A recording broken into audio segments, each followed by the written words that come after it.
ദേവൻ എന്ന് പറയുന്ന ഒരു ക്യാരക്ടറുണ്ട്. അപ്പോൾ ദേവൻ എന്ന് പറയുന്നതും ഒരു വീമ്പൊക്കെ കളക്കുന്ന ഒരു ക്യാരക്ടറാണ്. പക്ഷേ ആളൊരു പാവമാണ്. അങ്ങനത്തെ ഒരു ക്യാരക്ടർ. അപ്പോൾ ബാലചന്ദ്രൻ വിചാരിച്ചു ആ റോള് ഞാൻ ചെയ്യാം. പിന്നെ ലംബോദരൻ നായർ എന്ന് പറഞ്ഞിട്ടുള്ള ഒരു ക്യാരക്ടറുണ്ട്. അത് കണ്ടാൽ കുറച്ച് ഏജ് തോന്നിപ്പിക്കുന്ന ഒരു പക്വതയുള്ള ഒരു ക്യാരക്ടർ പോലെ തോന്നിപ്പിക്കുക, അങ്ങനത്തെ ഒരു ക്യാരക്ടറാണ്. അതൊരു ഇൻ്റർവെല്ലിന് ശേഷം വരുന്നുള്ളൂ. അപ്പോൾ ആ ഒരു ക്യാരക്ടർ നെടുമുടി വേണു, അന്നത്തെ ഒരു ഇമേജ് വെച്ച് നെടുമുടി വേണുവിന് അത് കൊടുക്കാം.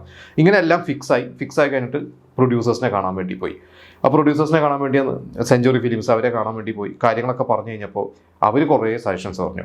ഒന്ന് അവർ പറഞ്ഞത് ഇതിൽ നെടുമുടിയുടെ ക്യാരക്ടർ ഇൻ്റർവെല്ലിന് ശേഷം വരുന്നത് അത് ശരിയാവില്ല. കാരണം നെടുമുടിയാണ് അന്ന് ഒരു സ്റ്റാർ നിൽക്കുന്നത്. നെടുമുടീൻ്റെ ഇൻ്റർവെല്ലിന് ശേഷം എന്ന് പറഞ്ഞു കഴിഞ്ഞാൽ ഫസ്റ്റ് ഷോ കഴിയുമ്പോൾ തന്നെ ആൾക്കാർ പറയും വേണു ഇൻ്റർവെല്ലിന് ശേഷം ഉള്ളൂ എന്ന് പറഞ്ഞ് ചിലപ്പോൾ ആൾക്കാർ തിയേറ്ററിൽ വരാതെയും.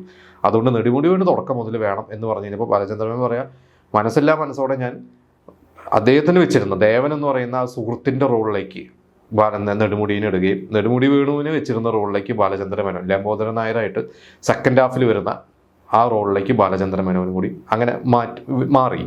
അപ്പോൾ പറയണത് അതിൽ ഷോർട്സൊക്കെ ഇട്ട് ടെന്നീസൊക്കെ കളിക്കുന്ന ഒരു ക്യാരക്ടറാണ്. അപ്പോൾ അത് നെടുമുടി വേണു വയറൊക്കെ ചാടിയിട്ടുള്ള ഒരാൾ തന്നെയാണ്.